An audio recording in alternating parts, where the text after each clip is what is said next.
Hey everyone, welcome back to the channel. आइए बात करते हैं बिटकॉइन के बारे में और कुछ एल्ट कॉइन्स के बारे में।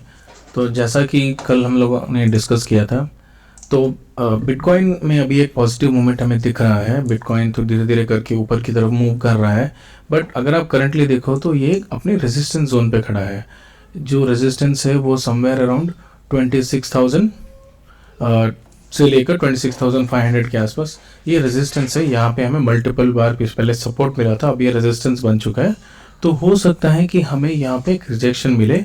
अगर रिजेक्शन मिले और यहाँ पे बिटकॉइन एक साइडवेज मूवमेंट करने लगे तो ये पॉजिटिव हो सकता है एल्ट कॉइन्स के लिए। क्योंकि अगर आप देखो तो एल्ट कॉइन्स में बहुत ज़्यादा पिटाई हो चुकी है। एल्ट कॉइन्स बहुत ऐसा एक बॉटम आउट वाला सिनेरियो आ चुका है एल्ट कॉइन्स में। तो यहाँ पे अगर एक बिटकॉइन साइडवेज मूवमेंट करे तो ये बहुत पॉजिटिव होगा एल्ट कॉइन्स के लिए। अगर उसके बजाय बिटकॉइन यहाँ से इसको एक लोअर लो बनाता है और फिर इसको अगर ब्रेक करता है तो ये फिर एल्ट कॉइन्स में फिर जो रैली अभी हमें जो रिलीफ रैली हमें देखने को मिल रही है अभी वो ख़त्म हो जाएगी और फिर से एल्ट कॉइन में एक सेल ऑफ आना शुरू हो जाएगा। और अगर एक पॉजिटिव सिनेरियो में अगर बिटकॉइन इसको ब्रेक करता है, ब्रेक करके ऊपर की तरफ यहाँ पे इस तरह से सपोर्ट लेना शुरू करता है, then it is a very positive vibe for alt coins, even for bitcoin. ये एक बहुत पॉजिटिव मोमेंट होगा। बट इवेंचुअली मुझे लग रहा है ये जो सपोर्ट है इस एरिया में विच इज़ अराउंड 20,000, मुझे लग रहा है इवेंचुअली एक ना एक बार बिटकॉइन उसे ज़रूर टेस्ट करेगा। क्योंकि होता क्या है कि लोग बहुत ही पॉजिटिव रहते हैं। जैसे फॉर एग्जांपल अगर आप एल्ट कॉइन्स के बारे में देखो तो लोग बहुत ही एग्रेसिव हो गए थे बाइंग के लिए। सबको लग रहा था कि बिटकॉइन ऊपर चला गया है, अब एल्ट कॉइन्स को एल्ट कॉइन्स की बारी है। एथेरियम ने रन नहीं किया है, एल्ट कॉइन्स रन नहीं किया है, पेपे कॉइन, ये कॉइन सारे बहुत सारे कॉइन्स अमेजिंगली परफॉर्म कर रहे थे।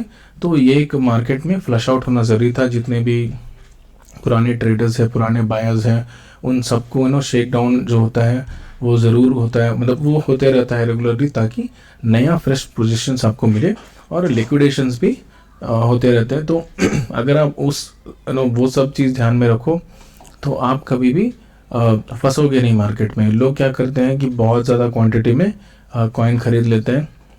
जैसे फॉर एग्जांपल अगर आप एक कॉइन की बात करो तो अगर आप बात करोगे किसी भी कॉइन की, जैसे अगर फॉर एग्जांपल आप सुई की बात करो तो यहाँ पे हुआ क्या था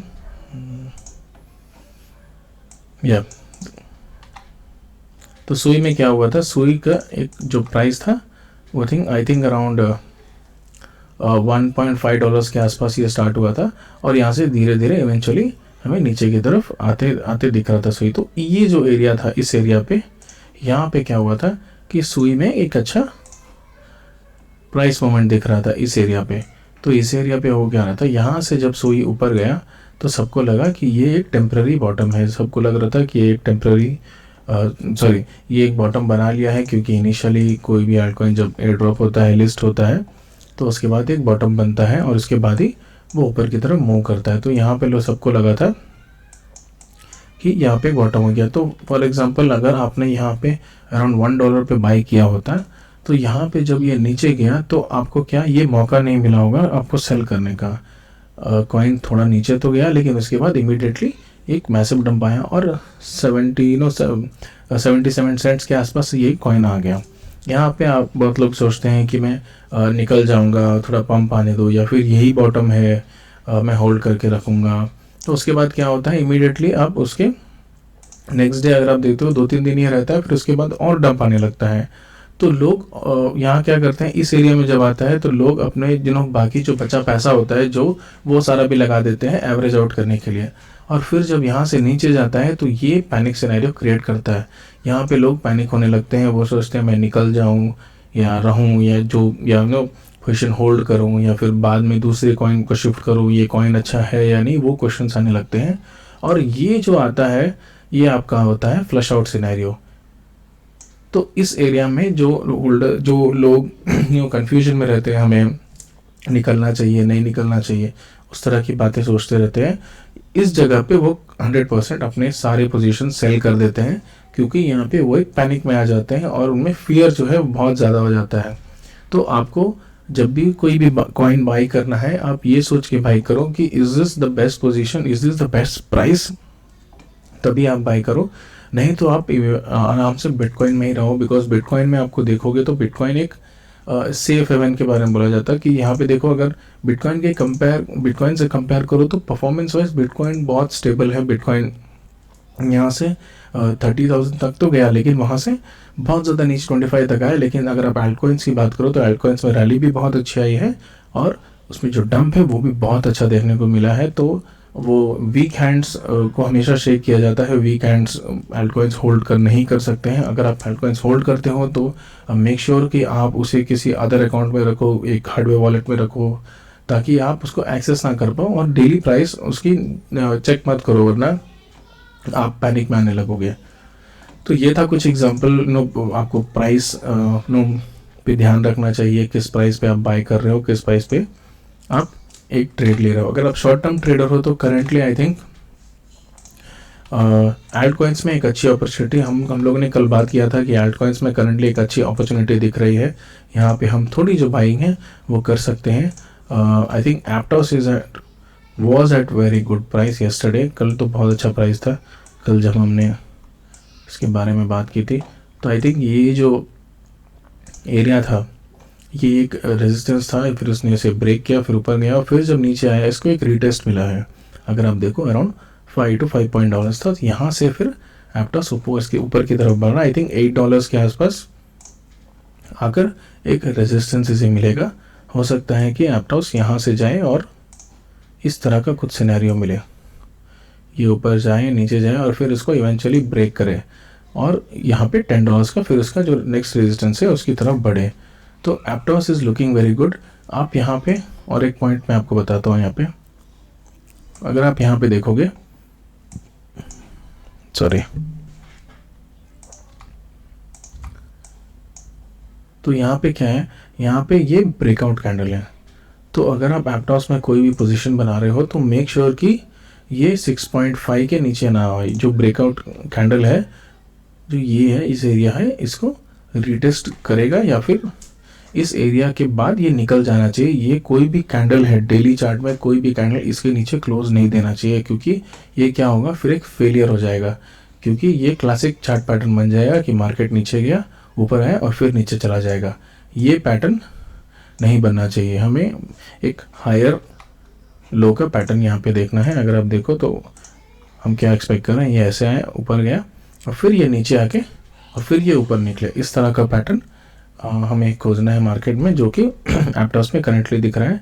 तो अगर आप कुछ पोजीशंस ऐड करना चाहते हो इस एरिया में कर सकते हो, जो कि करंट प्राइस है, और कुछ आप इस एरिया पे कर सकते हो विच इज़ अराउंड $6.5।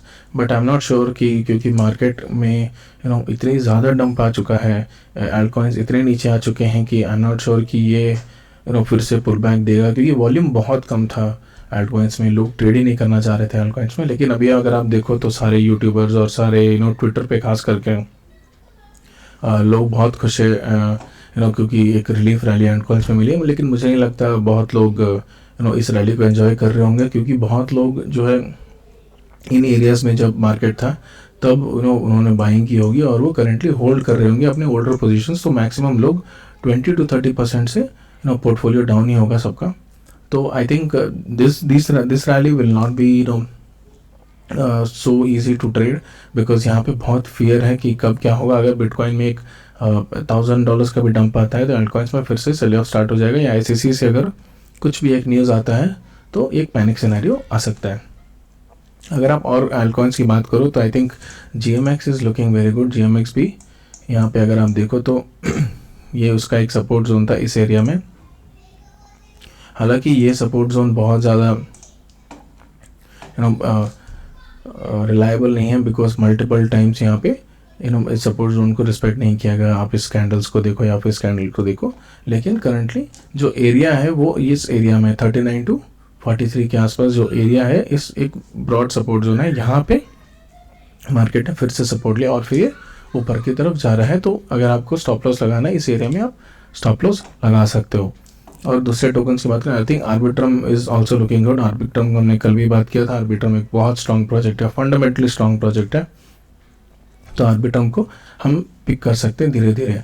और कुछ कॉइन्स जो बहुत अच्छा पंप कर रहे हैं वो है मीम कॉइन्स। मीम कॉइन्स को अगर आप देखो तो मीम कॉइन्स बहुत अच्छी तरीके से पंप कर रहे हैं। तो मैं मीम कॉइन्स में ट्रेड करता नहीं हूँ, मुझे बिल्कुल पसंद नहीं है मीम कॉइन्स। अगर कुछ टाइम पास करना है तो मैं कुछ और कर लेता हूँ, लेकिन फालतू ये मीम कॉइन्स को मैं टच नहीं करता हूँ। मुझे नहीं लगता कि मीम कॉइन्स में, ऐसा नहीं है कि पैसा नहीं बनता है, लोग मिलियंस ऑफ डॉलर्स कमा रहे हैं मीम कॉइन से, लेकिन बेसिकली मैं कंफर्टेबल नहीं हूँ कि अगर मैं बहुत ज़्यादा, अगर आप $10,000 या $20,000 एक मीम कॉइन पे लगा दो तो मुझे तो रात को नींद नहीं आएगी। मुझे लगेगा कि कब वो डूब जाए, कब वो भाग जाए। तो मैं मीम कॉइन्स को इसीलिए टच नहीं करता हूँ। मैं जिस कॉइन्स में कॉन्फिडेंट रहता हूँ मैं उसी को टच करता हूँ। अगर आप कुछ और कॉइन्स की बात करें, I think Grail is a very good pick. Arbitrum ecosystem में कैमलोट एक्सचेंज भी बहुत अच्छा परफॉर्म कर रहा है और आगे भी परफॉर्म करेगा आई थिंक। और अगर आप कुछ सेफ कॉइन्स की बात करो तो Ethereum is looking very good. Ethereum में भी आप एक छोटा सा पोजीशन बना सकते हो। आपका स्टॉप लॉस अराउंड 1650 या 1700 के आसपास आप रख सकते हो। यहाँ पे भी Ethereum is looking good. Ethereum को भी अभी यहाँ एक्चुअली सबसे बड़ा प्रॉब्लम ये है कि जो एसईसी का केस है वो डिफाइन कर रहा है सारा प्राइस एक्शन। जो भी पैनिक है वो क्रिएट कर रहा है, उसकी वजह से लोग, इवन दो बहुत ज़्यादा लोग, मतलब बहुत लोगों को पता भी नहीं है और इवन तो सारी डिटेल्स पता नहीं कि एसईसी में वहाँ चल क्या रहा है। और जो इस तरह के केसेस होते हैं, जैसे हमने देखा था रिपल पे, इस तरह के केसेस में जल्दी कंक्लूजन आता नहीं है। 2 साल 3 साल ये बुल रन भी निकल जाएगा, तब भी आई डोंट थिंक कि कंक्लूजन आएगा। तो एक काम आप कर सकते हो, make sure you stay away from the coins which are listed as securities from the SEC. जो भी कॉइन्स एसईसी की तरफ से अभी लिस्ट में है जो सिक्योरिटीज़ के, उन कॉइन्स को टच ना करें। उन कॉइन्स में बहुत ज़्यादा ग्रोथ देखने को नहीं मिलेगा, क्योंकि उन कॉइन्स में कंटिन्यूसली एक न्यूज़ फ्लो होता रहेगा। तो try to pick up other coins, as I said yesterday, try to pick up new coins, नए कॉइन्स जो है ट्राई करें, उसमें ट्रेड करें। और I keep you posted positions के बारे में। और कॉइन्स कुछ अच्छे दिखते हैं, मैं वो भी ट्राई करूँगा कि कुछ अच्छे कॉइन्स है शॉर्ट टर्म्स के लिए, वो भी आप पिकअप करो। I try to build a portfolio और फिर देखते हैं क्या होता है। मोस्ट प्रोबेबली यहाँ पे मुझे लगता है कि ये जो रैली है वो कंटिन्यू होगी, क्योंकि लोग बहुत ज़्यादा यहाँ पे बाइंग अपॉर्चुनिटी बहुत लोगों को मिली नहीं थी। लोग ऊपर की तरफ ही फंसे हुए थे। 20-30% पोर्टफोलियो अभी भी लोगों का डाउन है। तो मुझे नहीं लगता बहुत ज़्यादा यहाँ पे सेलिंग देखने को मिलेगी। थोड़ा एक रिलीफ रैली हमें अगले हफ्ते तक देखने को मिलेगा। फिर हो सकता है कि एक एल्ट कॉइन्स में हमें थोड़ा सेल ऑफ मिले। और एक चीज़ मैं मेंशन करूँगा, एल्ट कॉइन्स में ही फोकस करें। मैं इसलिए एल्ट कॉइन्स में इतना ज़्यादा इस बार फोकस कर रहा हूँ क्योंकि हुआ क्या है कि एथेरियम और बिटकॉइन मेनली बिटकॉइन अब बहुत ग्रो हो चुका है। अगर आप सोचोगे कि बिटकॉइन फिर से 3000 से पंप होते हुए 69,000 तक चल जाएगा 5-6 साल में, तो वो अब नहीं होने वाला है जिस तरह की रैली आती थी बिटकॉइन में, क्योंकि अब मार्केट मैच्योर हो रहा है। बिटकॉइन की जो मार्केट कैप वो बहुत बड़ी हो चुकी है। अब एक मैच्योर मार्केट की तरह ये धीरे धीरे देगा। I don't think bitcoin 100,000 cross करेगा इस बार। I think 100,000 is the ultimate target which is not even 10x। तो पिछली बार की तरह अगर आप सोच रहे हो कि बिटकॉइन 10x 20x कर देगा, तो आई डोंट थिंक वो होने वाला है कि 3,000 से उठ के बिटकॉइन 69,000 70,000 कर देगा। तो 10x 20x नहीं होगा। आई डोंट थिंक कि 10x भी होगा bitcoin. Mostly 5x to 6x is the max. Ethereum का भी वही है। एथेरियम $10,000 मैक्स जाएगा, मुझे नहीं लगता उससे ज़्यादा कुछ जाएगा। तो इसीलिए मैं एल्ट कॉइन्स पे ज़्यादा फोकस कर रहा हूँ, क्योंकि थोड़ा रिस्क ज़्यादा है और रिवॉर्ड भी ज़्यादा है। अगर आप रिस्क लेना चाहते हो तो try to put more money in alt coins, लेकिन उतना ही रिस्क लो जितना आप अफोर्ड कर सको। So thanks for watching the video guys. Do subscribe to the channel and I'll bring such content regularly. Thank you.